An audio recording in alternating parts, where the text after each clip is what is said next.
Hey everybody, welcome to It's Getting Late. My name is FamCam, and tonight we have an amazing guest, a great friend of mine I know from Twitch. His name is Kris Landon. He is a rising star in the ASMR world, but he's a man of many talents. He does ASMR, he does drumming, he is an absolute pro at it, and he also is a big Overwatch fan. And without further ado, ladies and gentlemen and non-binary friends, please welcome Kris Landon. How you doing, man?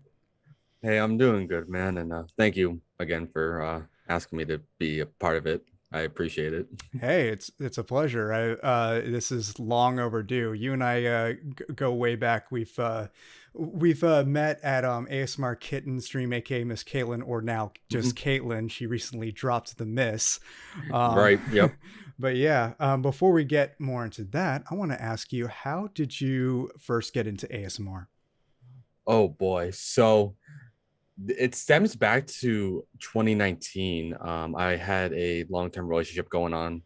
My girlfriend at the time and I were living together. We Hmm. used to be long distance. We actually met on Twitch, Oh. and we ended up moving in together about a year or so into the relationship. So she had been like having ASMR on when she went to bed, but like I had no idea what it was. I thought she just had like certain like either ambiences or sounds to play. But then when I asked her what she was listening to, she showed me this video, and I can't remember specifically who it was, but it was someone actually making the sounds. I'm like, I had no idea what it was. I was like, what is this? Like I thought she was just listening to like either like nature sounds or like rain, just some sort of like nature esque ambience to help her fall asleep. That makes And she sense because said, that's a common part of ASMR. right.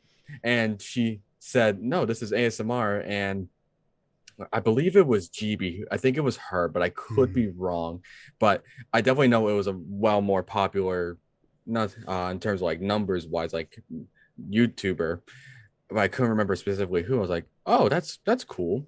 And I've always been someone to like need something like on, whether it be a TV, a fan, something on in order to fall asleep. Hmm. So I was like, okay, I'll give ASMR a try. I had zero idea what I was looking for, what exactly I wanted. So I just searched up this ASMR and saw whatever came up. And the first video that showed up, it was a YouTuber who's become my number one inspiration when it comes to either creating ASMR and just ASMR in general. Her name is Fabled Fawn ASMR. Ah, yeah, I love Fable Fawn. Yeah, She's awesome. she's so wonderful. She's super nice too. Hmm. Um, but yeah, it was a funny enough, it wasn't an auditory ASMR video. It was a visual ASMR video. It was a Reiki, right? I can never pronounce it I correctly. think it's Reiki. Is it Reiki? Yeah, I've been into ASMR for about 5 years now, Mm-hmm. and I still don't know what the hell Reiki is. I know it's like some kind of spiritual practice, but I have Yeah. no idea how it works. Yeah, But I don't know much much respect to about it those who either. do it. Mm. Yeah. So it was a Reiki video, but it was like a trigger compilation. Mm. I think I believe she had this thing on her Patreon where you could sponsor a portion of the video, and you get 5 minutes of a trigger of your choice. I Hmm. ended up actually doing that in March of 2020, because that was how I found out about Patreon and everything too, was through Hmm. her. So that was the first video that I ever saw, and it knocked me out like a light. I was like, oh my God, this is amazing. Like I was like, wow, I've been missing out. And Yeah. and I and the funny thing is that I started with visual, not auditory. Like I found out about ASMR through auditory, but I didn't have my first ASMR like experience knowing what it was until that video, and it was a visual rather than auditory, because most people start with auditory or audio, but I started off visually, and I think that's why like I've been so drawn to like visual triggers more than Yeah. auditory. Um, but I kept finding more ASMR artists, kind of making my own YouTube playlist full of videos that I liked and found. And at that point, I wasn't really on Twitch that much. And then I believe I found it was, I believe, one of Caitlin's videos, and it said a Twitch link. I was like, wait, people stream this? What? So, I so know like, my mind was blown too when I found out that people stream it live. When I was a few months into creating ASMR on YouTube before I knew people did it on Twitch, and ChristopherNotWalken, mm, the founder and original host of this podcast, is like, mhm. kid, you gotta stream on Twitch. ASMR is huge on Twitch. Yeah, I had no idea. And then I found her and Rose ASMR on Twitch at the same time. Yes. Yeah, and I was like, wow, I didn't know this actually was a thing on Twitch. And so that it was a sort of a domino effect from there in terms of ASMR that I found, because once you find one, they lead you to another, Oh then yeah. they lead you to another, and the connections is just wild. And at that point, I wasn't really on Twitch that much anymore because I had a falling out with a previous community, and Mm. I was really like, I'm never gonna put myself into another community again. I had such a bad falling out in the previous community I was in. I was like, I'm not joining another community. I'm done, whatever, done with Twitch and everything. But I never felt so like welcomed and accepted until I found the ASMR community. And Yeah. every ASMR artist that I ended up finding, whether it be through a raid or through a host or just through general recommendation of like other ASMRs either coming in, etc. I've had nothing but positive experiences through every ASMR artist that I found. And it was just genuine like warmness and just, hey, how are you? And at first, because of just the fact that I didn't really want to join another community, and Mm. I was just really just on a like a point of like about Twitch and everything. I think the warmness and the, just the genuine kindness that like every ASMR is, not even just the ASMRs, the people in the chats Hmm. too. What even like whether it be the moderators or just viewers alone, just it felt like as if we had known each other already for years. Yeah. And I think that's what made it so much easier to really just not necessarily open up, but more so just be more open to actually wanting to be a part of a community again. And a lot of the ASMR that I've grown to know and love has come from being on Twitch and in the ASMR community for now. It's going to be it's been 2 years now for me. Um, but beforehand, before I could even actually stream an ASMR myself, I was just doing variety. I was like, I wasn't really doing like too much, and I was actually on a full 1 year hiatus. I stopped Mm. streaming completely. I had tried coming back.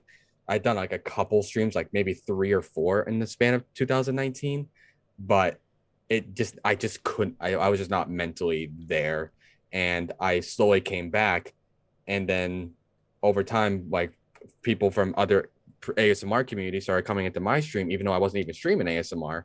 And eventually people were like, you should try ASMR. You'd be great at it. I'm like, but and my anxiety was like, nope, nope. No, I cannot, I can't do this. Like, I cannot do ASMR. I feel a lot more comfortable just kind of doing variety. But it was just, it wasn't necessarily like pushing like peer pressure. It was more just like an encouragement to kind of get out of my comfort zone. And I Mm. think I needed it because I think Yeah. And being so, oh, not go to ahead. mention you're part of the ASMR community, and so because of that, it only makes sense to make that a big focus of your stream, because people who are very into ASMR know you, and that just makes your biggest audience. There's a ton of people I know who are big parts of the ASMR community as fans, and also stream, but they stream other things like Right. gaming and whatnot, not in ASMR. And most of Absolutely. them stream to like 1 or 2 viewers max, because their involvement in the community is not the same niche as what they're putting out themselves. And Right. I think it's great to stream what you want, but it's also great to get involved with the kind of community that has to do with the niche of the content you're creating, if you Absolutely. expect to Yeah. grow. Yeah, and I think that's the hard part too about, just growth in general, because I think also I realized like when doing just strictly variety, it's very hard to create an identity for yourself. I mean, Hmm. because variety, there's one in a million, and it's a lot harder to grow as a variety streamer than there is to really stick to one thing, because once you stick to one thing, people most of the time are going to come for that one thing. Yeah. But I think at the same time, it's also been really eye-opening to know that like, even though I'm kind of strictly now ASMR, which I'll get to that story in a moment, but even when I'm not doing ASMR and I'm doing like other things like drumming, for instance, which has become a huge success, because I really didn't want to stream drums, but like part of me had wanted to since I started 6 years ago. In fact, as of today, on Sunday the 22nd, is 6 years of since streaming on Twitch. Oh, But congratulations. thank you, man. I mean, it's, which is wild, but I I've been wanting to stream drums for since the beginning. Obviously, I couldn't really do it at the time because all I had was an Xbox and a Kinect and a Dream. Oh, But I remember the yeah, Connect. it was, that was pretty much all I had. And graciously, I was like, okay, I feel a lot more comfortable like bringing up these ideas, because the previous community I was a part of, they weren't really fond of me like kind of going out of like, not necessarily my comfort zone, but like expanding on what other interests I had. Like they wanted me to do one thing and that's it. And if I was doing anything else, they were like, nope, you can't do that. Or they just simply just unfollowed and just never showed up again. Yeah. And that was the, and that, I think that was what made it so difficult to really open up and say, I kind of want to do drum streams. I kind of want to maybe save up for an electric kit so that way I can play. And when I opened up about it, the encouragement, I think just because of how genuine and nice the ASMR community was, they were like, oh, we would love to see that. Yeah. Like, and I think the overall feedback and the encouragement just from the community was such an eye-opener for me to be like, it doesn't matter what I'm doing, because people, at least in this community, they're going to be there for you as a person rather than the content. And I think that is more important to me over, you know, kind of sticking to one thing and trying to create an identity for growth, because it's hard as a variety streamer. It truly is. But I think once I made that switch to ASMR and then drums on the side, I really was able to create that identity while not necessarily sticking to one definitive, you know, line or route of streaming. I was able to kind of do both and realize that people will still show up now no matter what.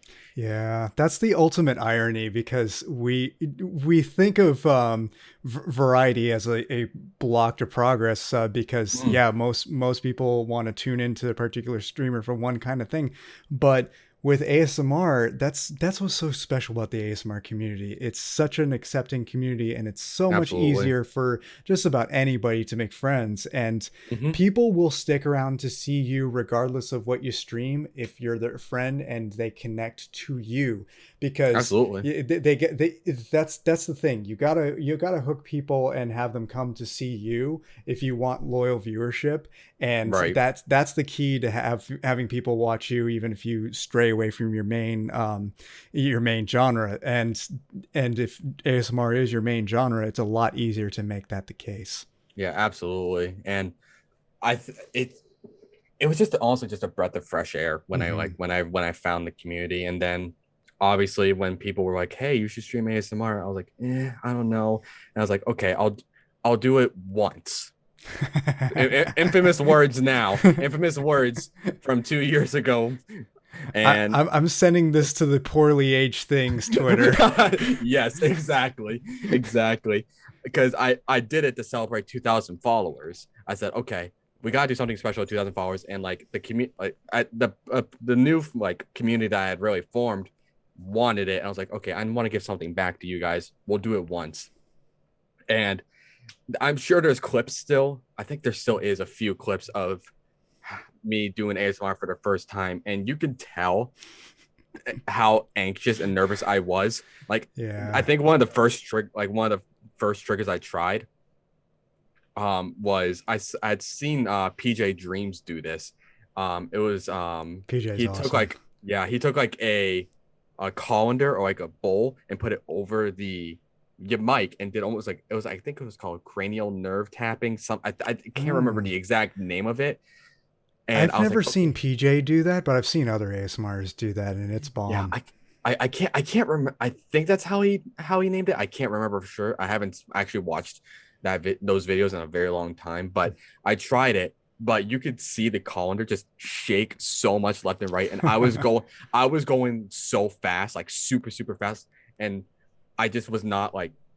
I think my anxiety was just so high up because I was so nervous about like doing because I didn't know what I was doing, Hmm. and but as I like the time went on and I got more comfortable with it and people were the whoever came by was just so encouraging and open and like you're doing great, like the overall encouragement, knowing that they could tell, you could tell how anxious I was, Yeah.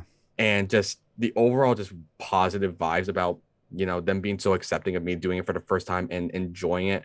I was like, this is fun, I would love to do this again sometime. And now here we are 2 years later, and now I'm full time doing it on Twitch, and Congratulations. it's a wild thing to think about. And sometimes I it's one of those questions of like how does this happen? But I've always believed that like everything happens for a reason, no matter what it is, and life tends to throw things your way you don't expect, and they're the best things sometimes. And I'm just really glad that like the ASMR community really kind of just took me in for what it is, and I can like no, you know, lie, like just being bluntly honest, like the ASMR community saved my life 1,000%, 1,000%. Oh yeah, me too, without a doubt. So you mentioned drumming, so Yeah, let's talk more about that. absolutely. What got you into drumming? Oh boy. So I was 10 years old and my family kind of grew up in a very different type of like music related household. My How grandmother, so?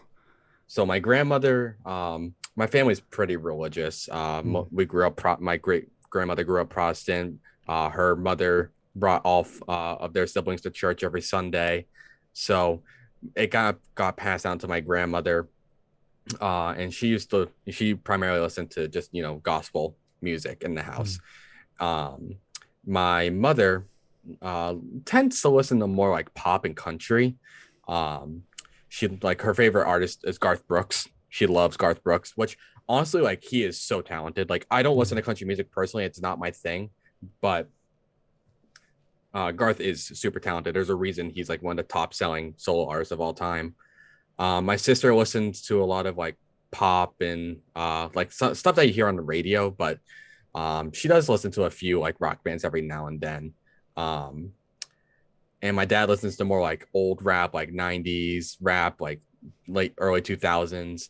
And my Like grandfather was, MC Hammer and Vanilla Ice kind of thing. yeah, yep, exactly. So it wasn't until my uncle came around, um and he was the one that listened to like rock and metal. Like he would listen to Metallica. He actually saw Metallica during their Black Album tour cycle, Oh, nice. and I am still jealous to this day. But the first rock song I ever heard, for whether it be rock, metal, classic rock, all of it, was Enter Sandman. Hmm. That was the first song he ever showed me. And obviously there's the drum part that leads into it, and me as a 10-year-old kid, I'm listening to it and I'm like tapping on the dashboard to the drum beat. And he's like, did you know that me and your father used to play drums when we were kids? Hmm.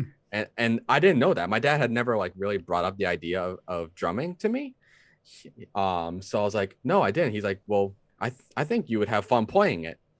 And at that point, I was only playing saxophone in middle school, jazz and concert band.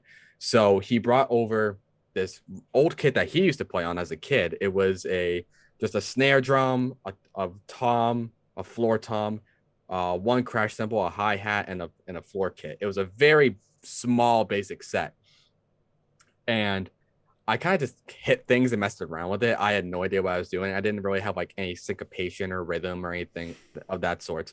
At the But I time. at the time, but he told me I could keep it because he obviously doesn't play it much anymore, and it was like perfect for my size. So I was kind of messing around with it, and at that point I was like, okay, I kind of want to get better. And then I found out about Rock Band, and Ah, found out that they had drums, and I was like, this is perfect. So I begged my mom when I was like 10, like I was 10 years old still, for the full band kit. jeez, For I I believe it feel old. I was in college when that came out. really Oh wow. yeah. I'm Yeah, I 34. why I didn't really I didn't think you were that old. I thought you were like at least like late, like a few years older than me. No. No, I'm old as dirt for my looks. well, Yeah, you don't look a day over 30. You don't look a day over I 30. get that a lot. But yeah, I am 34 going on 35 in August. Hey, nothing wrong with it. Nothing wrong Yeah. with it. Um, and I was begging my mom for the Rock Band full band set. And at that point, Rock Band, I believe it was Rock Band 2 was the Hmm. more bigger game at that point, because I believe it had come out in 2009 or 8 at that point.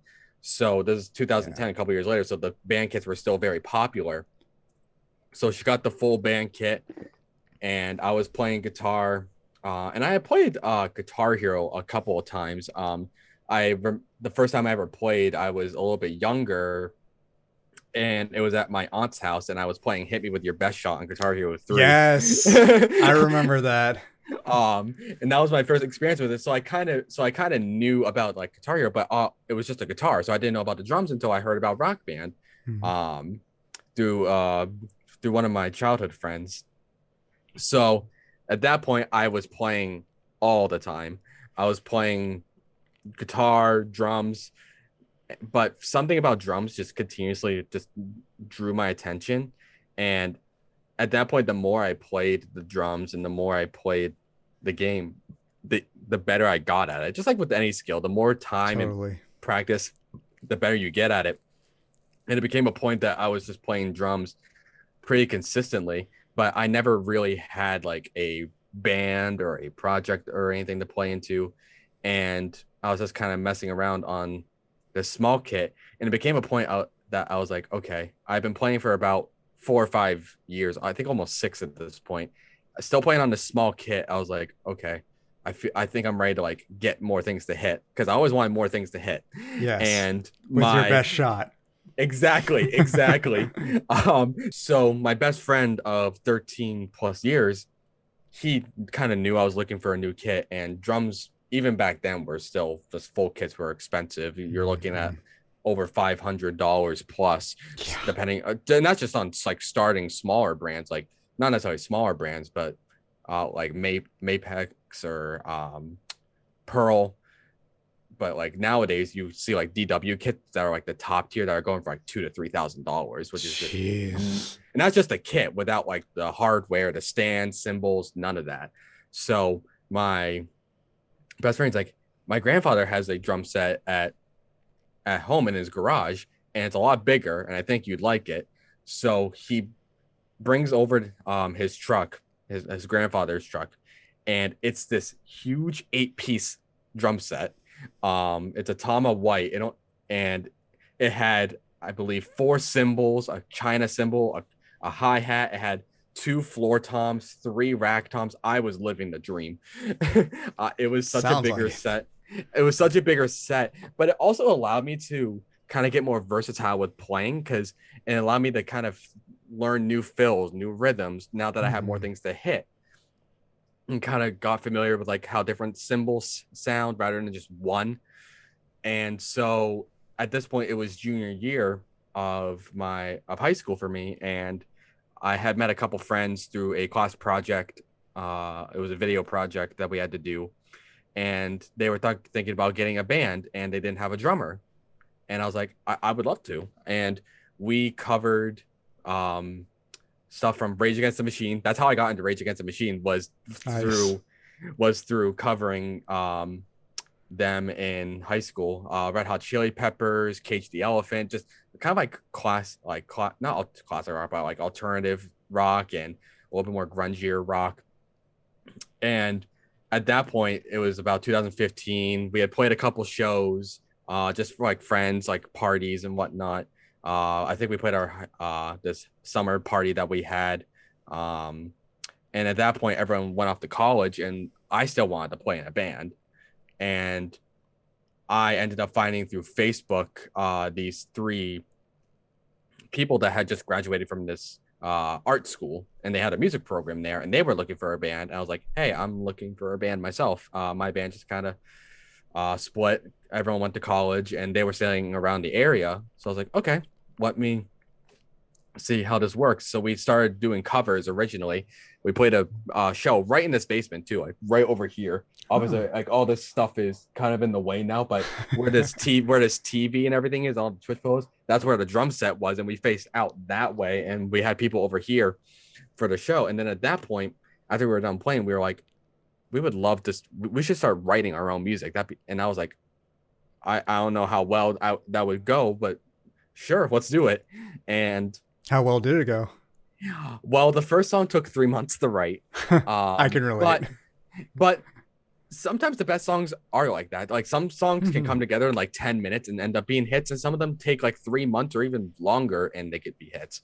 And it ended up being our most popular song at the end of the day. But it took us 3 months, and we ended up finding a person to record it. And then we just kept writing more music, playing more shows. We ended up playing this really nice cathedral for a sold out crowd of 250 people for this band called Vampires Everywhere, which was a record label band tour that was going on. And we got put on the bill at the very last minute. So it was wild. And then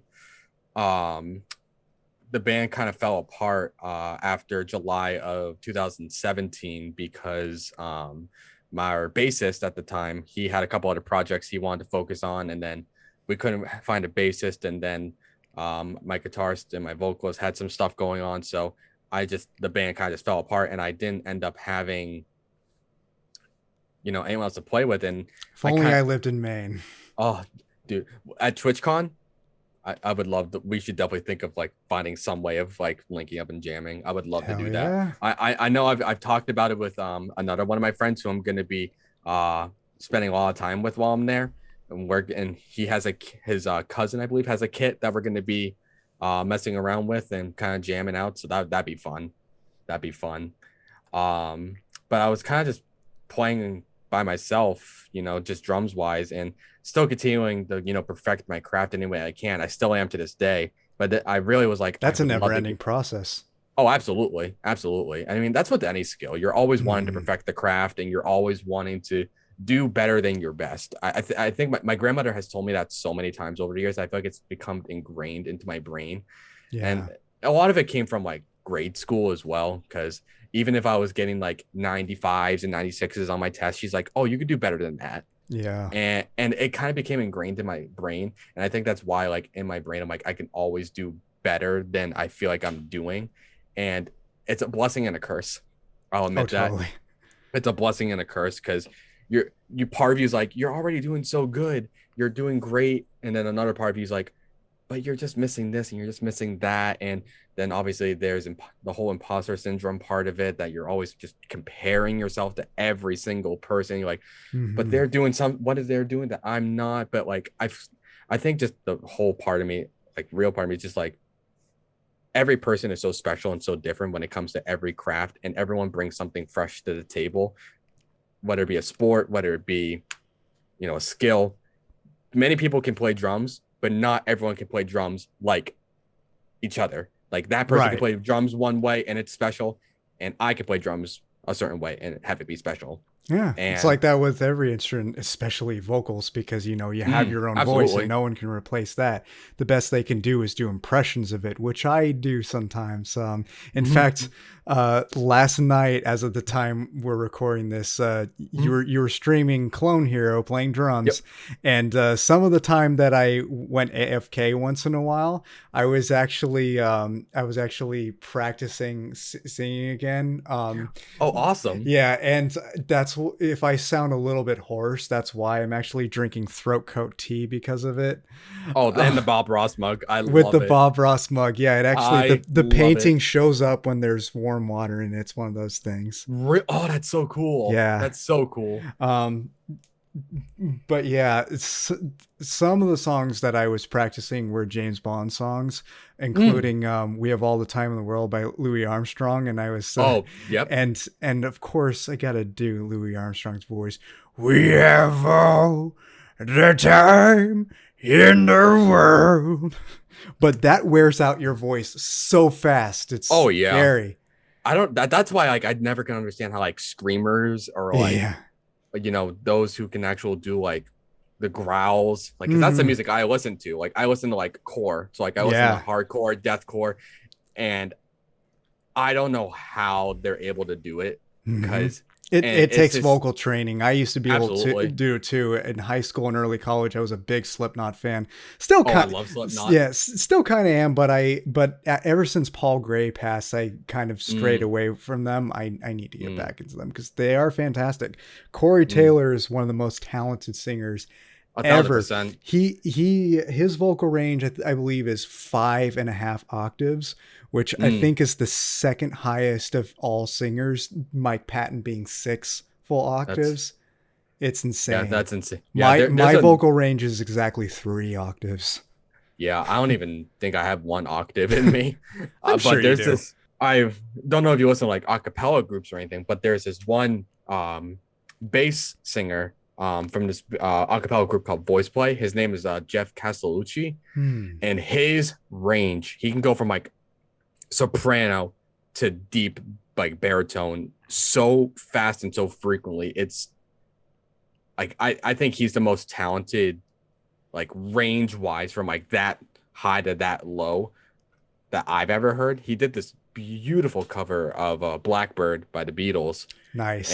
and he it's all a cappella, but it's just him. But it's literally I think 4 or 5 octaves of him doing it just from just every range tone that you can think of, and it's unreal. It's unreal. That's I just it makes me want to learn vocals so badly. It really, really does.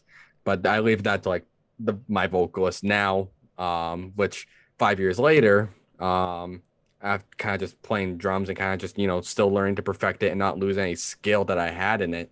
Hmm. I got a message on my Facebook back in October from a guitarist of a band that we had played a show with before. And he's like, "Are you in a band or are you still playing drums?" I'm like, "I'm still playing, but I don't have like any bands going on." And obviously, like during the pandemic, it was even harder to find a project because I was still actively Totally. looking. I was still actively looking for a band to be in because I just missed playing with other people. I missed just playing in general as much as I used to, playing shows even. And he's like, "Well, I'm looking to put together an emo cover band.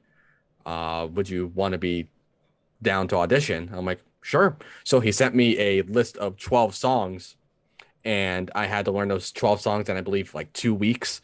So I learned, I think, 4 or 5 of them, and showed up to the audition and got in that same day. And we're all together now. We're a 5 piece. We actually picked up a lead guitarist last about a month and a half ago, 2 months ago, and we're actually playing emo night on June 4th in 2 weeks, which is Nice. it's both nerve-wracking and exciting just because it's even bigger than that show I was talking about earlier. It's going to be for a 350 capped room, and it's an actual like venue like the actual mic'd up staged venue, and it's wild. But yeah, that's thanks to my uncle. That's how I kind of got into drumming, got into the music I listen to now. I mean, it definitely changed over time because it started off with country music. The first artist I ever started with and saw in concert was Brooks and Dunn because my mom grew me up on country music because my dad wasn't around to bring other music into the picture. Hmm. So I kind of grew up listening to country music and liking country music, but then once my uncle showed me the drums and showed me metal, rock, that's what really shaped like the rock and metal side of like my music taste now. And then obviously, I think over the pandemic, especially, I found more core music, more like deathcore, hardcore sounds like Wage War is one of my favorite bands. I just saw them a couple weeks ago. But just to name an example, but yeah, that's kind of how I got into drumming, and now it's been let's see, 15 years of drumming now. That's a long time. That's about as long as I've been playing guitar. Oh wow, yeah. But I'm nowhere near as good as guitar as you are at drums. I can guarantee that. Oh, you know, you're not I'm giving not yourself enough I'm not credit. saying I'm bad. I'm just saying that you're that good. Well, I appreciate that, but don't sell yourself short either. Don't sell your short, sell your short, yeah, sell yourself short either. I appreciate that. And by the way, is it just me or is it emo band tradition that the drummer has much shorter hair than the rest of the band? You're not wrong. I mean, to be You're fair, not I'm wrong. mostly going by AFI, but Oh, I love AFI. We actually we have this list of about I think like 70 or so songs that we keep adding onto this document, songs that we want to cover eventually. hmm, And I think we have Love Like Winter in there potentially to that's my cover. favorite AFI song. Yep. Because we try to find like popular but not as like the most popular songs. Like obviously there's a Yellow Card song that is on the same album as Ocean Avenue, but people are like, oh, Ocean Avenue immediately. But there's this another amazing song Guilty. off the there's also another amazing song on that album called Breathing, Hmm. and we're covering that. And then for Fall Out Boy, for instance, we're doing a not necessarily a deep cut, but it's off of their one of their earlier albums. It's on the same album as Dead on Arrival. We're covering Grand Theft Autumn, which is also another Hmm. amazing song. But then we're also covering like the classics, like we have Helena, obviously. My Yes. Chemical Romance. You got to have My Chemical Romance. Um, we're covering Coheed and Cambria's Favorite House Atlantic. My That second favorite band. that I And love. Favorite House Atlantic is so much fun to play. So much fun to play. Good Eye Sniper. I'll shoot you. You It's run. so good. Yeah, It's so good. so It's good. so good. I saw them live a couple of times. Oh, I'm jealous. They have some of the best lives ever. The first time I saw them was actually not that long ago. They re-released Good Apollo and Burning Star 4 on vinyl, Right. and Hmm. they played most of the concert just playing through the album live, and then after they finished it they played some of their other songs, Hmm. but it was really interesting. They had all these they had a projector with all these crazy visuals going on in the Oh wow. background, like it was like a fancy iTunes visualizer or something Oh, like that, that's but so obviously cool. much more advanced looking. um Oh, that's so cool. but it was an absolute blast. That was at I can't for the life of me remember the theater, but it was in Oakland. I'll put it down below on the screen. And then the second time was Mhm. in Berkeley at the Greek Theater, on the UC Berkeley campus. Which, if Oh you wow. if you ever see a concert in the Bay Area, go to the Greek Theater. It is the coolest venue ever. Um, Oh yep. but when I was at the Greek Theater show, Hmm. I think they were playing A Favorite House Atlantic when I ran into the mosh pit, and my glasses don't ever go in the mosh pit with glasses. Oh no. I That's a can already see bad where this idea. is. I can already see where this is Yeah, going. they Oh they no. got knocked off my face, but Coheed and Cambria fans, they're the rock fans of, or they're the ASMR community of rock and roll fans. They are Oh so yeah. courteous. Somebody picked up my glasses and ran back to me to hand them back, and some Hmm. other people immediately pulled me up. I've never had that happen at any other concert. Oh wow. Yeah. Most of the concerts that I've been to, like especially like core shows, like for instance, the Wage War show that I went to a couple of weeks ago, I was in the pit, and every time someone got knocked down, immediately just they picked them right back up. That's Like good. I've never had like any problems when it comes to like core shows having that problem. Um, but I'm planning on seeing Coheed and Cambria this summer because they're actually touring with another one of my favorite bands, Dance Gavin Dance. They're doing a co-headliner tour with them during the summer. Um, it's in Boston. I can't remember which venue. No, I think it's in Worcester. I think it might be in Worcester actually. Hmm. But speaking of theaters, like my favorite venue that I've ever been to was in Boston. I love the Palladium. Don't get me wrong, but there was I saw Dream Theater um at the Orpheum Theater in Boston, and they had this the entire theater, like the entire ceiling, because it was almost like a spherical like uh building on the inside, and the entire ceiling just had a bunch of classical art, like paintings that were I that love that. it looked like it was like it would belong in a museum, like an art museum. Kind of It like had the the Sistine whole Chapel. exactly and it was just so beautiful, and then the stage was like right there, and then Dream Theater played their entirety of Scenes from a Memory, which is my favorite Dream Theater album, and it was absolutely beautiful, absolutely beautiful. Sounds like your phone's going off or something. Probably upstairs. My Ah, my I live with my grandmother, my mother, and my sister, mm. and usually my grandmother is the one to be like always on the phone like 24/7, even if it's like till like 1 in the morning. That sounds like the '90s all over again. Oh yeah, and it's still like the like the cord phone, Oh yeah, like the spiral corded phone. I miss I, those. oh, yeah, we live in a completely new age of technology nowadays. It's wild. Like I don't see anyone that has like either a flip phone or um I remember the first phone I ever had. I can't remember what it was, but it was one of those phones where you had the 1 2 3 4 5 6 7 8 9, but you had to press like the number two button 3 times in order to get the letter C, and then Oh, I hated it texting with a was the passion worst. before It was smartphones. it was the worst. I mean, at Oh, least it's like over time, like I was able, like once I got, I think it might have been a BlackBerry, I can't remember, but it was the second phone I had, but it had like the entire full keyboard on the bottom half of the phone. So, but oh yeah, the problem was is that the buttons were so small that yeah, you had to hold it like this, and you had to like carefully type, and it felt like yeah. you were hitting like four letters at once, and that was the worst. I'm glad that we were at the point that we are now with technology and smartphones, and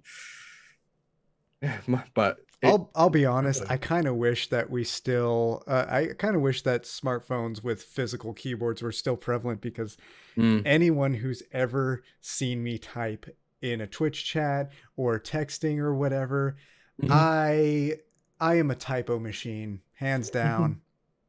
Oh I my just goodness. can't do it. Although, yeah, I do remember the struggle with the BlackBerry keyboard. I didn't have one, but my sister did, and she let me Oh try it yep. a couple times, and I just simply could not do it. My fingers aren't all that big. They're Mhm. like regular average size fingers. Right. But yeah, it was nuts.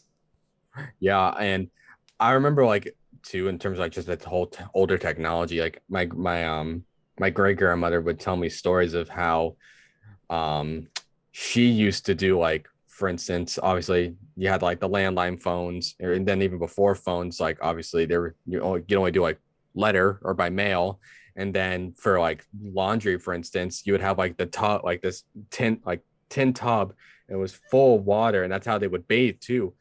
And Mm. you would have like the ringer, and you would like scrub it on the ringer and then hang up on the clothesline. Like my nana, even when she was still alive, when I was younger growing up, and this was like still like I think mid like in the 2000s time, she was still doing laundry with the clothesline. Like she had Mhm. a washing machine in the basement of her house, but she refused to have a dryer because she had grown up to not really be so dependent on technology, and That's she kind literally of good had because an it's better for the environment. exactly, and she had an entire like clothesline that went from one end of the basement to the other, and she would hang all the clothes up, and that's how they would dry.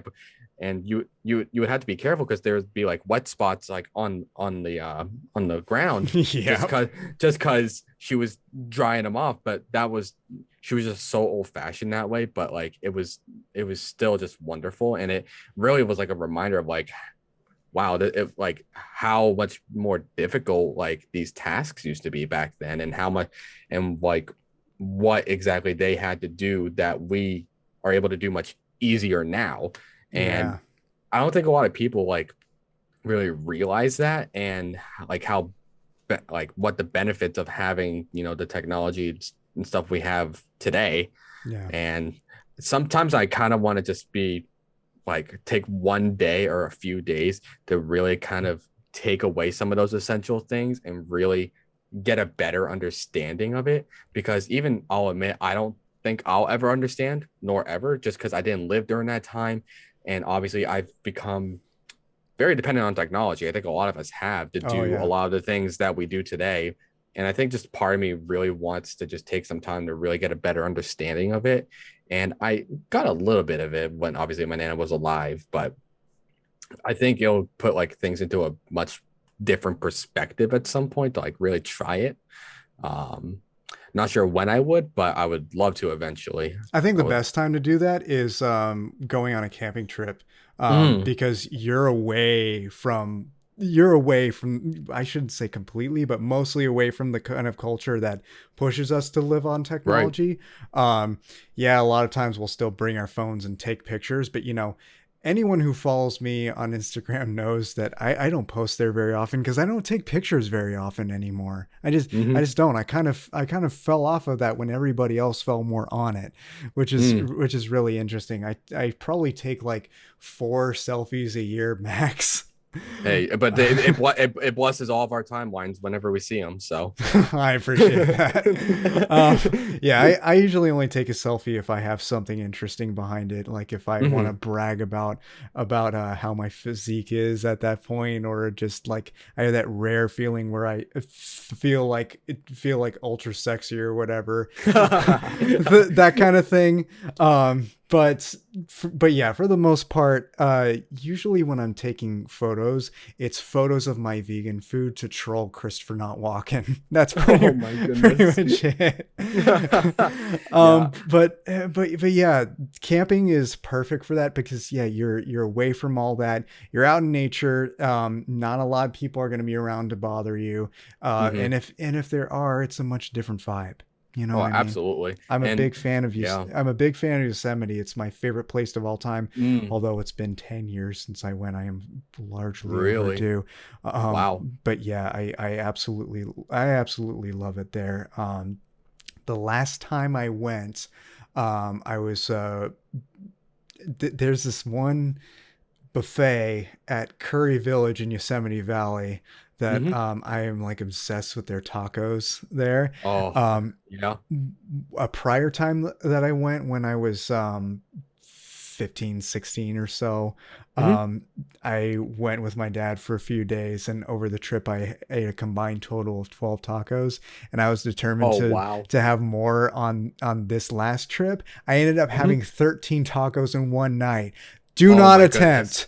It literally, the meme like, oh, it feels like there's a rock in your stomach. That Yeah. is literally what it felt. It felt like a really sharp, jagged rock that freshly broke off of Half Dome was in my stomach. Oh my It was goodness. awful. Yeah, that actually so both everything you just said remind me of two just brought up two things for me. One, the taco thing. There still is, but there's this Mexican restaurant that had opened up during my senior year of high school. Hmm. And every Thursday they would have Taco Thursday, and it would be $1 tacos. You could order as many as you want. So me and my group of friends I had at the time, we would go there every Thursday and probably order 40 tacos between the I think 5 or 6 of us that would go, and sometimes it'd only be about like I want to say 3 or 4 of us, but we would still get like 20 tacos, and the whole table would be full of tacos. And I've there was one Taco Thursday I had about like 10. It was either between 10 or 15.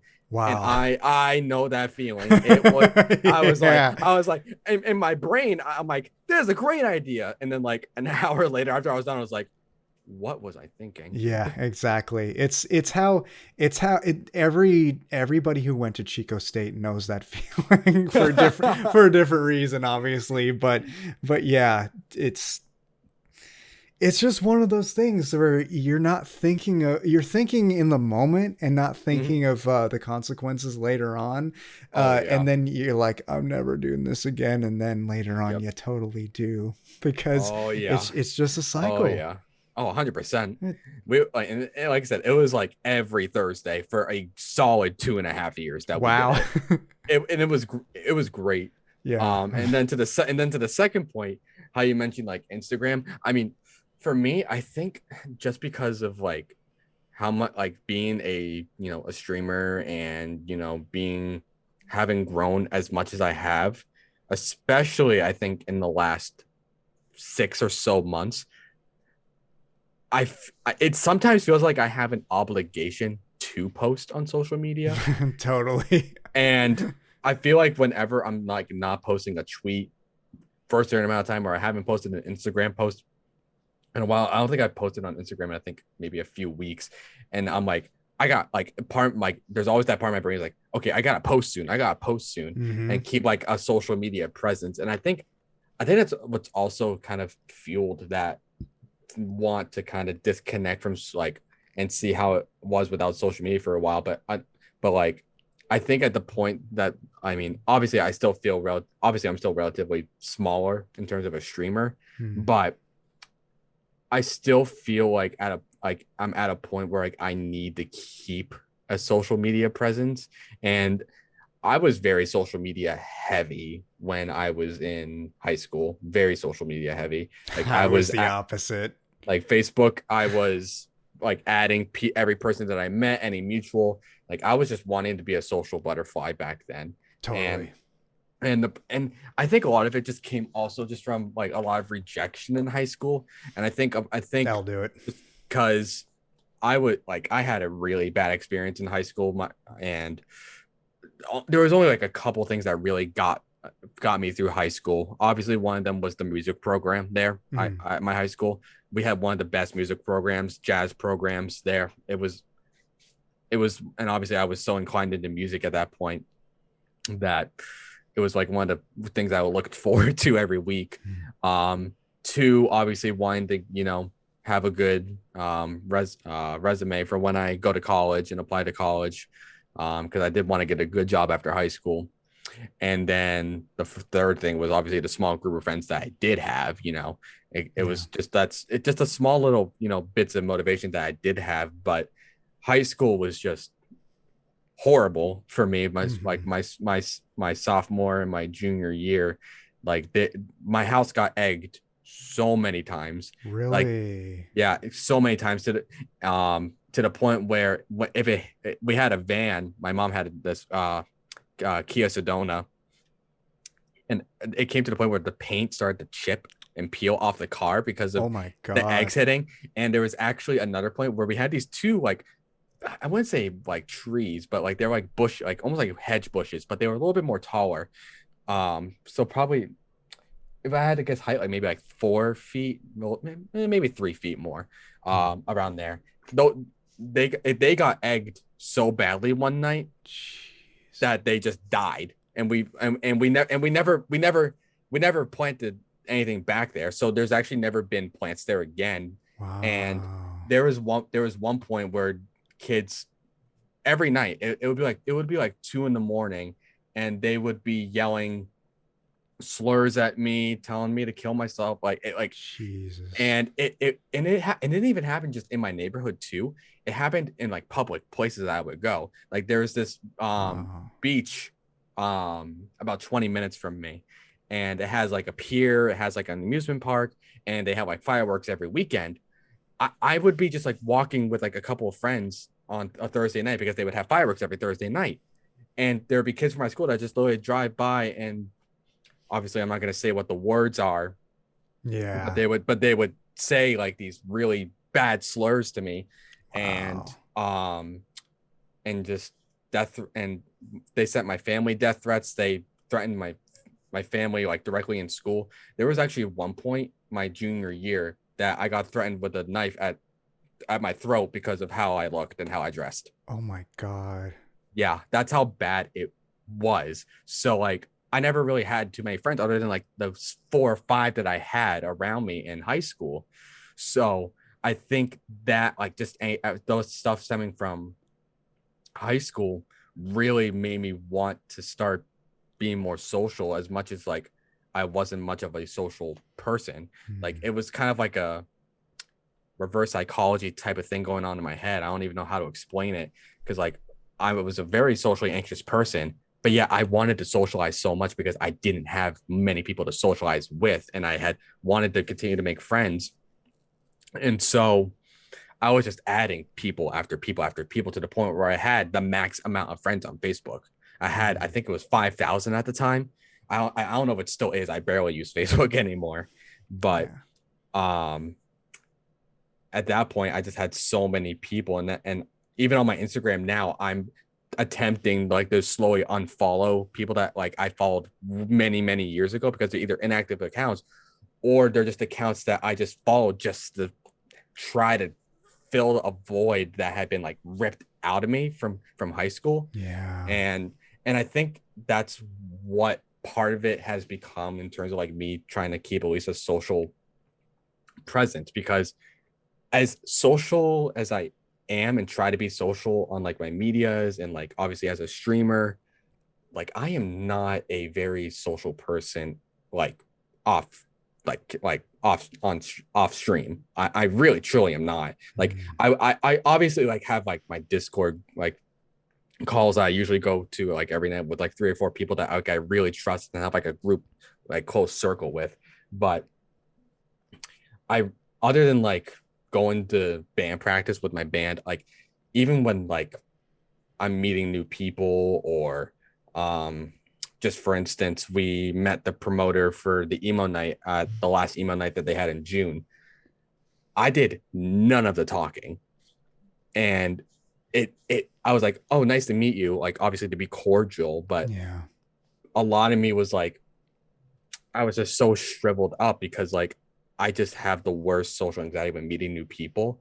And that's why like I always feel like I need to have like a couple friends or like a small group with me, just so that way I can, open up and be a little bit more comfortable. Like even like with TwitchCon, for instance, coming up, like in Mm, because I'm gonna be planning on going and I'm gonna be there for a couple weeks. Like even if it's people that like I've met and talked to for like obviously 2 years now, it's still gonna take I have this instinctual feeling that like it's still gonna take like time for me to like slowly open up and become like more open. Like totally. and sometimes like with certain people it's easy. It can hit like that.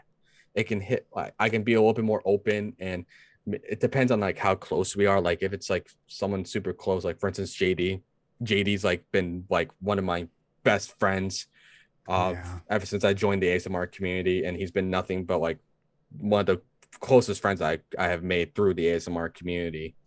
And Love I that feel guy. like I love I care about him so fucking much. um he like if it's with him, I feel like I'll be a lot more open because of how close we are. But if like Yeah. if it's someone that like I don't really like interact with, or someone I've kind of come across every now and then, it's gonna take a lot longer for me to open up, and or just someone completely new. And it's a blessing and a curse because I know like at least for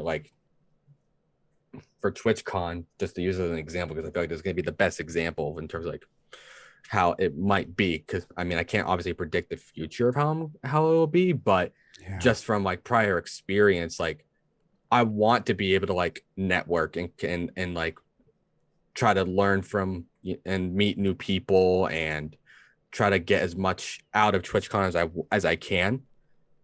But I still have this instinctual fear that like I'm gonna hold myself back, and then I'm just gonna be coming home and I'll be like, damn, I wish I would have done this or that. Yeah, And it's that's the worst part of it. trauma will do that to you, man. I'm really sorry you had to go through all that.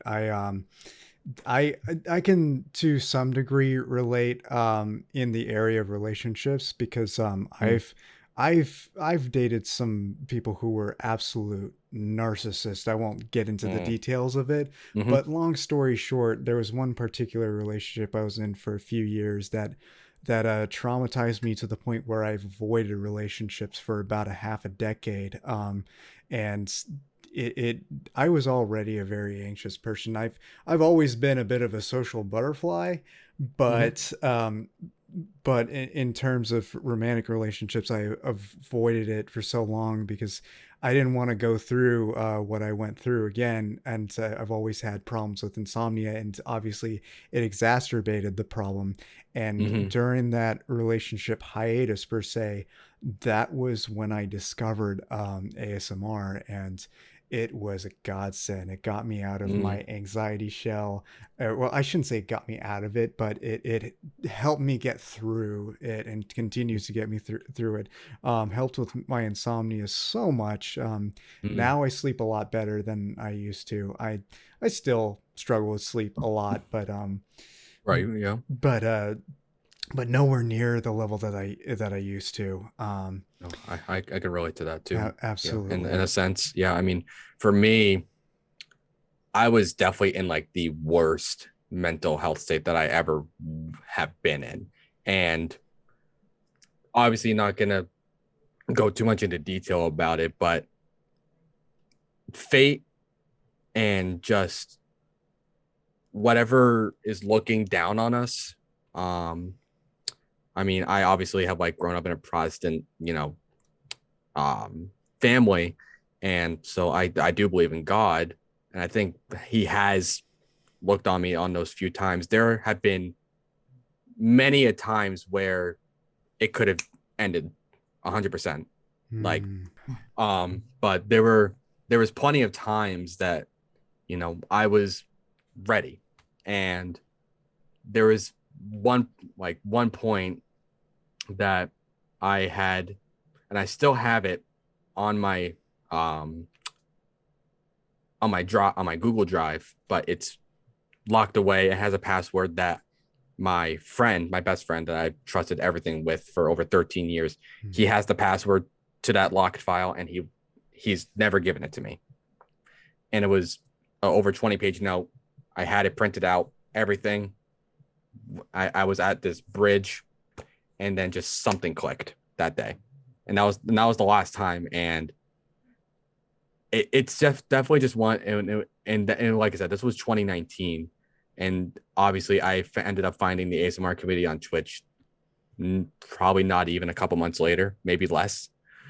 And that's referring back to my previous point when I said ASMR saved my life.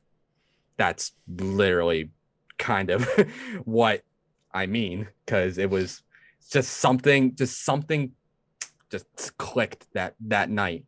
And I had didn't have really too many people in my life at that point. Me and my girlfriend, who were of 2 years, we had just broken up, and we weren't really together.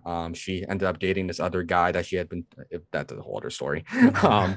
um, um, I had texted one of my close friends, and she said that she had no service, and then she ended up posting on her Snapchat story like an hour later, and I was like, okay, whatever.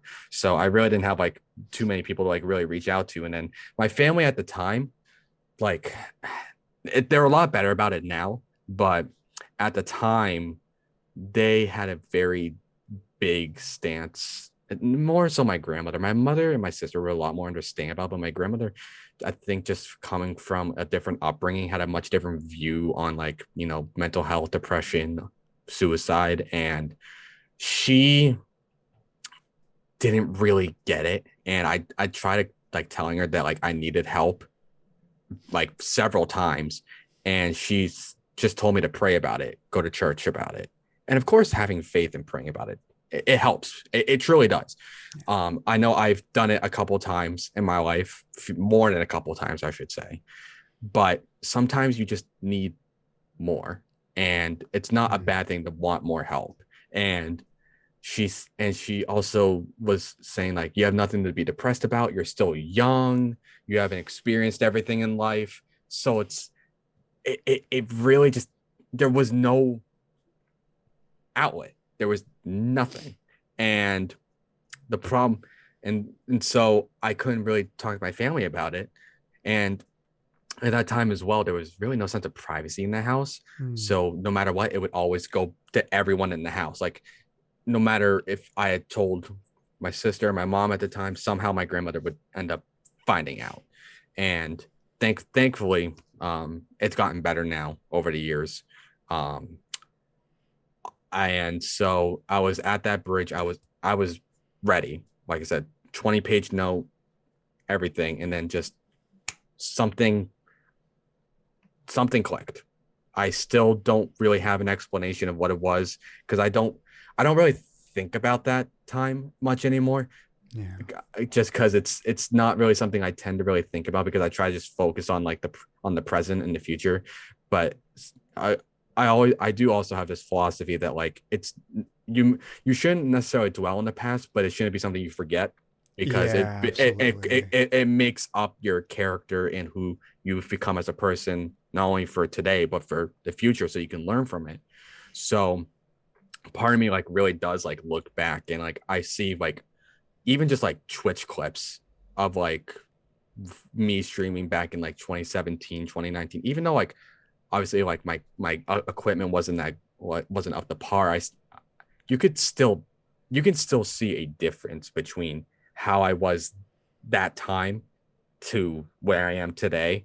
And like I said, I still don't know what clicked that day, but something did, and something in my head told me there's gonna be something that's gonna come, and I didn't know what it was. I didn't know what it was, but it's not your time.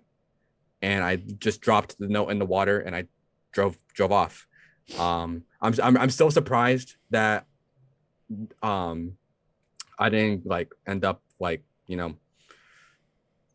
either like in a hospital or God forbid dead, or just someone didn't drive by. But for some reason, it was just me on that bridge that night, and no one drove by. It was like 2 a.m, so maybe that might have played a part into it. But I think just everything together just kind of really put things into perspective. That, and then obviously the ASMR community, I found it not even that much later, and here we are now. Yeah. And I'm so really thankful you're here, man. You know, you're the first person to make me cry on this podcast. oh, no, that's not. No, I didn't mean. That's not. I'm sorry. It's all good. Little You know. PSA for y'all: crying is a good thing. Yeah, absolutely. It's good. healthy. It's It's healthy. It healthy. really is. It's It not really good to is. bottle up emotions. You know, Yeah. a lot of us, especially men in our society, we're taught not to show emotions. Fuck that. Fuck Mm, that. Because fuck that indeed. all that does is ruin people. You know, Yeah. not to take away from your story, but I will say this: that relationship in particular, I Hmm. suffered in silence for so long, and recently I finally, like almost a decade later, tweeted about it without Hmm. disclosing any details of it. Hmm. I just let it all out, and it I was amazed by the amount of support I got from the ASMR community and Twitter in general. Mm, absolutely.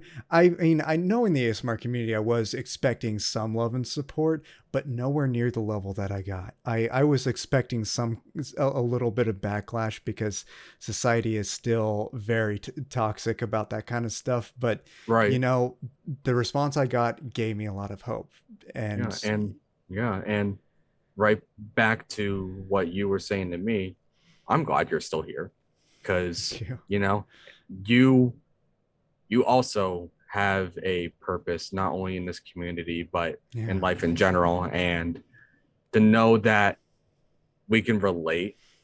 Obviously we went through two different things, but you yeah, know it I'm just glad that you also were able to find you know an outlet through the ASMR community and just through life in general, and we're able to get yourself out of that situation, because it's hard to get yourself out of that situation because sometimes you just feel stuck and you don't know where to go. You don't see yeah, a way out.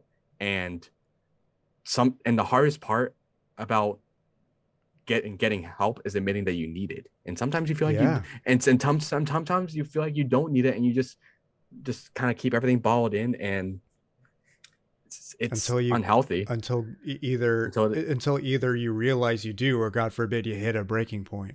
exactly. And so I'm just proud of you for making it through that. I'm proud of you for making the progress that you've made, not Same to only you, man. not only from then, but every day.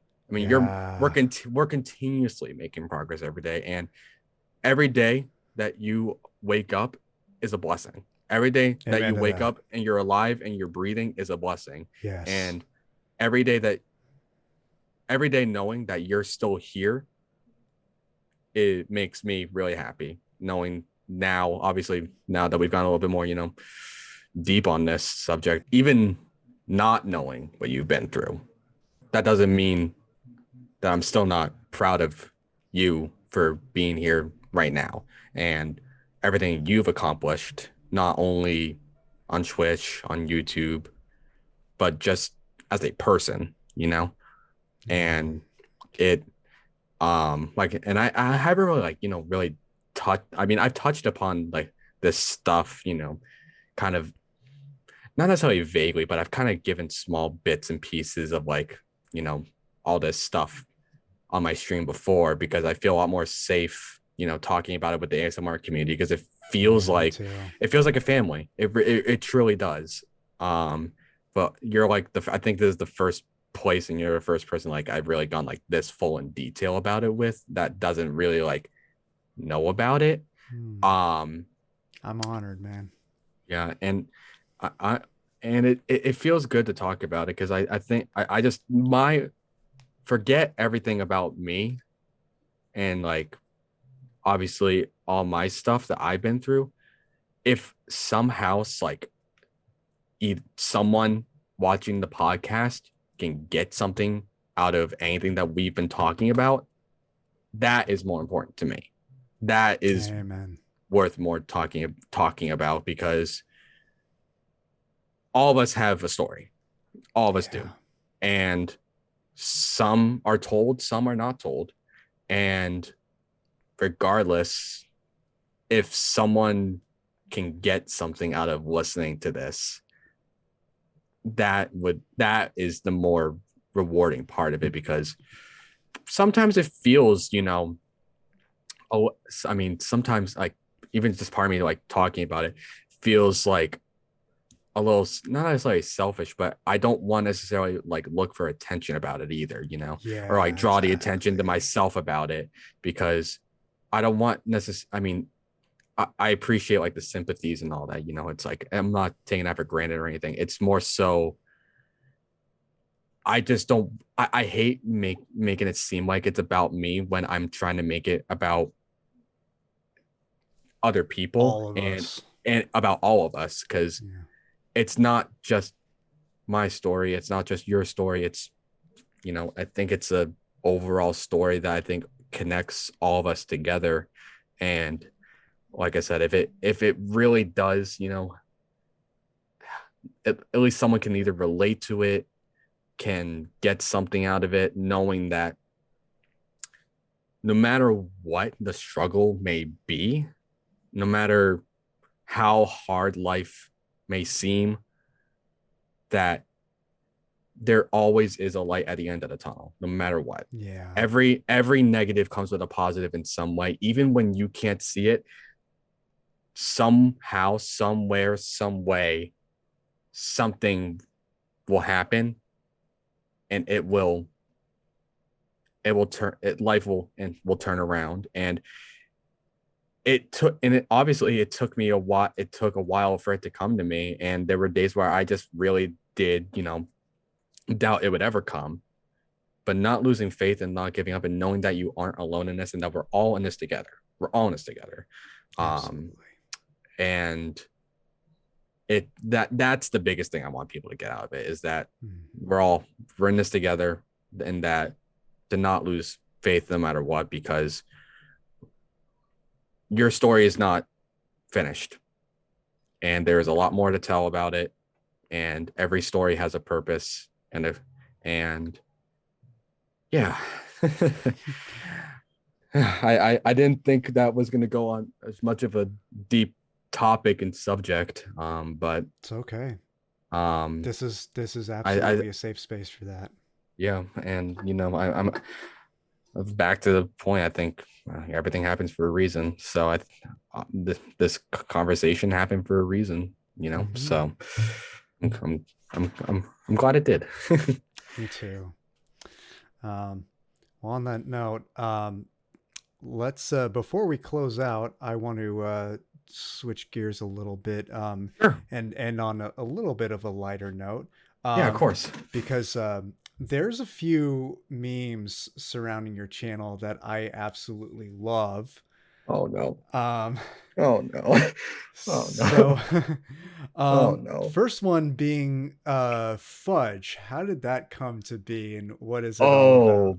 Oh, okay. So this one is actually an interesting one. So back when I first started on Twitch, um, I when I was in the when I was starting to like follow streamers, I could tell that they had a theme for their community. Like their subs were named something. Like and like they had like a community name, and I was like, oh, that'd be cool. And I had no idea what to have for a theme. So my one of my best friends, Noah, who's become one like my brother, he was the first person that I ever met on Twitch. He was like he was like, you should make it pirate themed.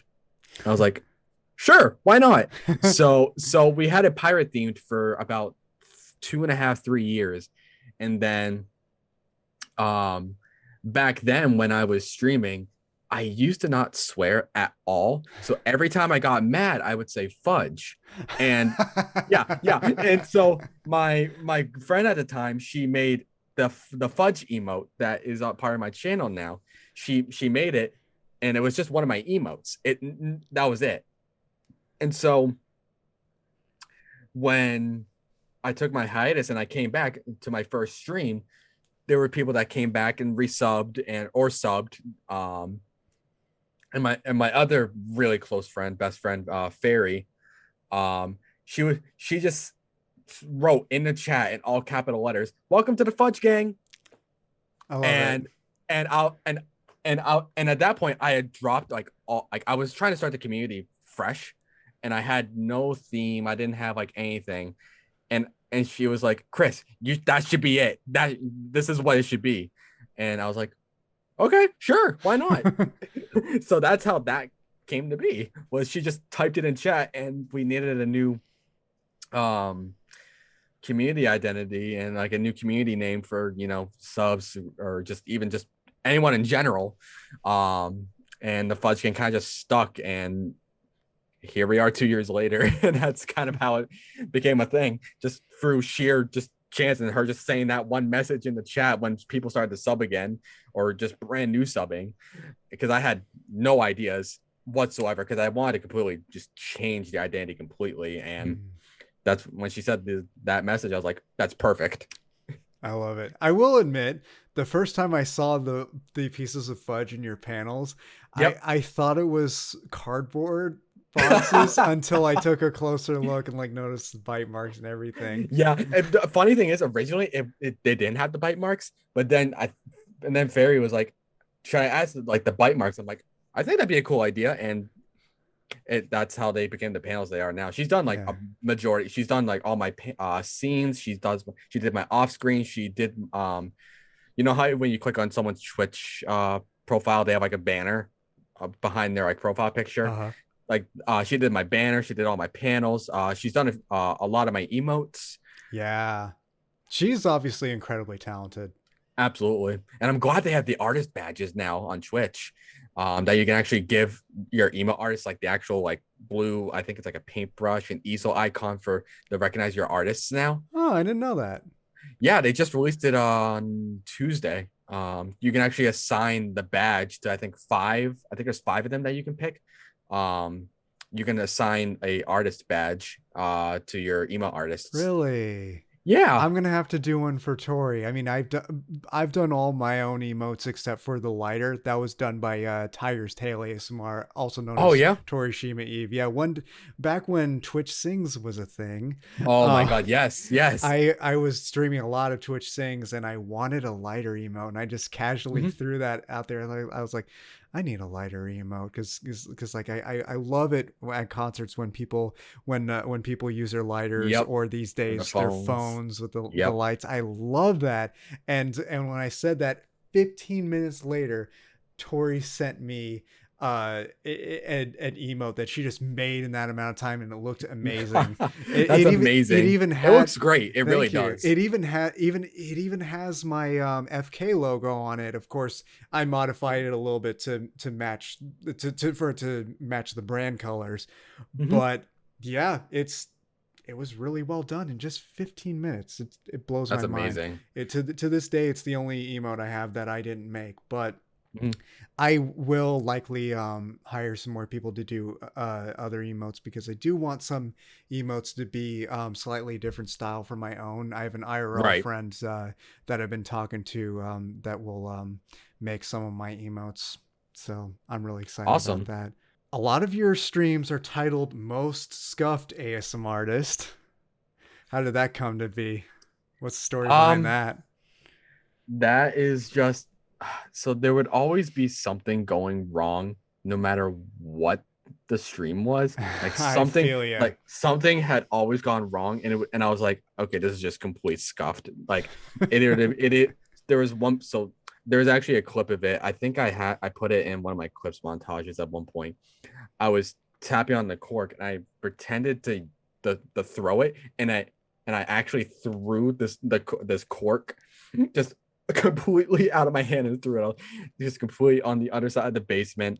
I either bonked the mic, hit the mic, have the wrong mic setting when I do drums because I use my headset mic, but I do it through NVIDIA broadcast. So that way you don't pick up like on any background noises or pick up like on the actual me hitting the drums. So Hmm. there would be points where I don't have either the auto suppression on or I have the wrong mic on Oh no. and that would go wrong. Um, there was just so many things going wrong that I was just like, yeah, this is just the most scuffed stream ever. This is just, so I just that's kind of just I just labeled it as most scuffed ASMR. I was like, I love it. something's gonna go wrong. Like even yesterday at the end of my stream, for some reason I was alt tabbing out of my game and I accidentally hit Windows Escape or something. I can't remember specifically what it was because the chat helped me figure it out. But I made my entire desktop fully zoomed in, and every time I moved my mouse, it would just move both my screen to the left and right, and I couldn't get out of it. But like my desktop was like 500% zoomed in, and I couldn't see anything. And Oh I was trying no. to end, and I was I trying hate to end the that. stream. I was trying to end the stream because it was like 5 hours in. I was starving. I was like, I can't, and I couldn't get to my OBS either because everything was so zoomed in. Oh I was like, no. I'm like, what did I press? What did I hit? And it's And one of those things, like whenever that happens to me, I always forget how to get out of it. And same. every time I look it up and see how to do it, I was like, this is so obvious. I could have figured that out Yeah, easily, like even though I didn't ever. It's yeah, one of and those like things. when the chat told me like the chat gave me like five different things. I was like, nope, this isn't working. This isn't working. And finally, I found it. I was like, how did I even do that? Like, how did I even go from like alt tabbing to like Why is it even window? a feature? I don't understand it. I don't like why would someone want their desktop 500% zoomed in and I kid you not, every time I moved my mouse, my entire like display would move to the left and right, and I couldn't get into any programs. I was like, it was a nightmare. So That's brutal. so that's why like I just have it as just most scuffed ASMR, most scuffed stream on Twitch because it's just something with my just small brain sometimes will just make something go wrong. That's why it's kind of just stuck. Yeah, absolutely. It's a Um, pain. it's a pain. Now, speaking of pain, the next one. Now, Yeah. this one isn't uniquely Kris Landon. It is pretty common on the internet, but Mhm. it's become a big part of Kris Landon's stream. So I got to talk about it. Spain Sure. without the S. So how'd that become a big thing in your streams? Honestly, I think if I remember correctly, I I don't remember who. It might have been either JD, it might have been someone else, but I heard it from someone. And it's one of those things like when you hear like your friends like say like certain things like a bunch, you kind of slowly like pick up on it. Oh yeah, And I totally. and I think that's the same with like Twitch lingo. Like, Yeah. so, like first every sometimes even like when I'm talking to my mom and I say a joke, I say keck or I keck W, and my mom's like, "What?" And my mom's like, "What did you say?" I'm like, "Nothing." But like it's so ingrained in my brain to say it. So like even something like I even say like lol sometimes. Like I say like Yeah, lol or I say totally. it all the time. Or And, poggers. or pog. I say pog all the Yeah, time. I say I pog say all it the all the time. time too, and I've never, ever, ever said anything like that before Twitch. Same, Before same. Twitch, before Twitch, when I heard the word pog, I thought of passion orange guava, that popular juice in Hawaii. Oh my It's god, yes. so good. And even now, when people say pog, I still think of it. But before that, I exclusively thought of it. Like, that's what I always meant when I said pog. I was talking about the juice. Never used it as like some kind of slang term. It was just my favorite drink. Yeah. I think that's what it became. Like I remember hearing someone, it might have been JD, it might have been someone else, just say it a few times, and then I just slowly it became like Twitch lingo and like slang that I just say it. I even say it off my stream. Like it's just become like a Yeah, part of like it's become a part of my like overall everyday language at this totally. point. And it's just one of those. It was just one of those types of things. Yeah. Another big one for me is yee. Because Yeah, Christopher yeah, Not Walken says that all the time, and yep. that rubbed off on me, and that's probably why I was this best choice to succeed him on this podcast. But yeah, like somebody tells me something really cool, and I don't have a cool response or anything. I just have a yeah. I'll say yeah. I'm not pretending. I promise I'm not pretending to listen. I just don't have any good follow up response. I'm just agreeing and showing my support with a simple yeah. Yeah, that and Ayo, I've been saying a lot Oh, too. ayo. Yeah, That's been around forever. yeah, I've been saying that like a lot since the beginning of this year. Like whenever something like I like whenever like a chat has like the love command and Mm-hmm. I get a really high number. I'm like, hey yo, like it's just another one of those things. Like you just see it and and your friends or group people that you talk to just keep saying it and it's like it just slowly becomes part of your like language. Mm-hmm. Absolutely. And last but not least, Oh boy. the raid tag phrase, Chris loves your face. Yep, that one. That was probably my favorite raid tag of all That one. time. Oh no, um that one has been around since the very beginning, since 6 years ago. Wow. Um I never like I never really could think of anything that even back then like that really stuck with my theme because most of the time like people either had like their like some like metaphor on like their name or like they kind of come up with like a community's raid tag and I wasn't really creative. I really couldn't think of anything. Like a lot of the ideas and I themes wouldn't that guess based on Chris loves your face. That's pretty damn creative in my opinion. the fun so like a lot of the stuff that's like a part of my channel now and the stuff that I kind of use on my channel, most of it has come from other people that I've gotten inspiration and ideas from because Mm. like there's a lot of stuff that, like I can't really like think of and then when I see it, I'm like, oh, this might be a cool idea and kind of just integrate it into my own style and way. So there was one night I was just in VC coming up with some ideas for the channel and this was when raids first became a thing Mm. because back then raids weren't necessarily a thing. It was only like I think back then it would just be a host and people would spam it or like an emote or something like that. There wasn't necessarily like raid tags or anything like that back then. So when raids first became a thing, I was like, okay, I don't want to do just like an email. I kind of want to like have some sort of message because I had started to see people do these messages, and I couldn't think of like anything to go with my theme. So I was like, I just wanted to be something positive, like I was something positive, something that just kind of just brings a smile to their face. And then as soon as I said face to myself, I'm like, okay, I think I might have something. I was like, And then I was like, I love your face, but I was like, yeah, that doesn't really have a ring to it. Because then they're like, even if they don't know who I am, like It's it they say sounds my like it sounds username. like a drunk guy at a party that has no idea what to Yep. say to somebody. Yep. So I'm like, no, we, and I was like, wait, what about Chris loves your face? And I just kind of, I don't know, like just out loud, I was saying like, I was like, I said, brings when I was like thinking of ideas, like what I wanted to get out of the raid tag. And then I said face, I was like, okay, maybe I could work with that. And it kind of just like me and I think it was Noah and Fairy. We kind of like worked it out together, and then it became Chris loves your face. And it used to be um before I had the blankies emote. I believe it used to be just the it used to be the OMGs. That was actually the first email I ever got once affiliate became a thing. But then I added the blankies eventually once we got animated emotes. And yeah, it's been around for 6 or so years now. It kind of just like a thing that kind of just like slowly kind of just came together just through a voice call. And I was just kind of putting pieces together and trying to come up with something a little bit fun, positive, and that kind of just became a thing. Slowly but surely. I love it. Oh, that, thank you so much, Chris, for coming on. Thank you Before we wrap again. up, I got to ask, do you have any future plans for your channel that you'd like to share?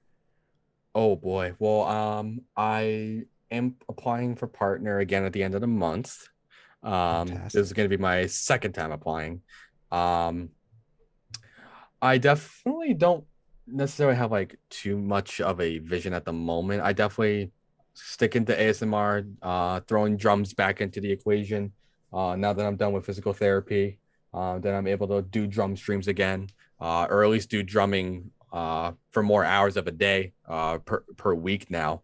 Um, but overall, I guess just the biggest thing or biggest plan I have is to really just try to be more involved with the community offline rather than just on the channel, and just continuing to provide and create a safe space and continuing to make wonderful friendships, wonderful, just continue to meet new people, and hopefully continue to grow the channel in whichever way possible. And obviously I've been trying to explore more on like other platforms. I'm going to be getting back into YouTube hopefully soon. I've been kind of like on Yes. YouTube, TikTok. I just started posting on it last month, and been trying to explore more onto that. But all in all, like the growth aside and channel aside, like I think the biggest thing I just really just want to keep at, and my plan for the channel is just to really just keep creating that sense of safety and family. I think that means more than getting partner, going for analytical goals like follower count. Like of course, like there's those small, like there's goals on the side, like Mhm. I'm very close to 3.5k, which is the goal I set for the entire year. So like it's good to like set those goals for yourself, but I don't really focus on like the numbers part of it anymore. I mean, That's what good. it's cool. It's cool to have like those goals and like accomplish those things and be like, oh hey, we hit this goal. That's really cool. Like it's a really good achievement to have, because like there's not like some people aren't able to get to these numbers, and it's a Yeah. blessing. It truly is.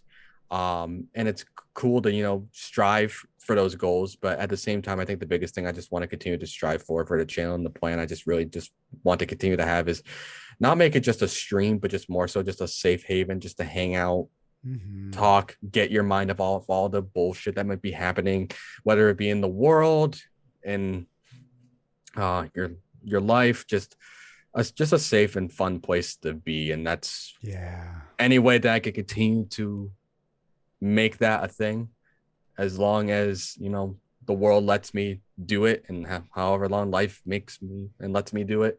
That's kind of what my plan is. Amen, brother. So where can everybody find you on social media, including Twitch, YouTube, and TikTok? Okay, so um I gotta pull up my link tree for this one. Because I have a bunch of different usernames for my social medias here. So obviously my Twitch is Kris_Landon with a K. Um, my Twitter is Kris J Landon. YouTube is Kris Landon, no underscores. Instagram is Kris.Landon. And then my TikTok is the same as my Twitch username, so Kris_Landon. And for all of you that are watching the podcast as well, be sure to give love to Keith and give love to the podcast. Please go follow him on all of his socials. Give a sub to the podcast as well. Give a sub over to his YouTube channel as well. Give love to him as well, because the podcast would not be possible without him. So thank you seriously again, man. I really do appreciate you letting me on. It's an honor knowing, the plethora of guests that you guys have brought on over the years, and to be part of that list is something special. So I appreciate it, man. Absolutely. Chris's link tree as well as my own will be down in the description, and also be sure to show ChristopherNotWalken, the founder of the show, some love. His links will also be down below in the description. He's been killing it over on TikTok. He's a really funny guy. Hell yeah. Yeah, I think y'all will love him. Absolutely. And also TingleCon, the online annual ASMR convention that I am vice president and broadcasting producer of. I don't know if we'll likely, by the time this airs, have signups ready. So if you're a creator and you're interested in being featured in the con, that will also be in my link tree. Go to our website. You can sign up to be a featured creator, sign up for our mailing list and all that jazz. We would love to have you. That's TingleCon this year is happening August 19th through 21st. Be there or be square. I'm saying that because I don't have a uniquely TingleCon way of saying it yet. But that works though. That works. Yeah. But that being said, thank you once again, Kris. Thank you, man. Seriously, thank you. As Morpheus would say, no, Neo, the honor is mine. But yeah, thank you all so much for watching. Love you all. Stay chill and have a good night.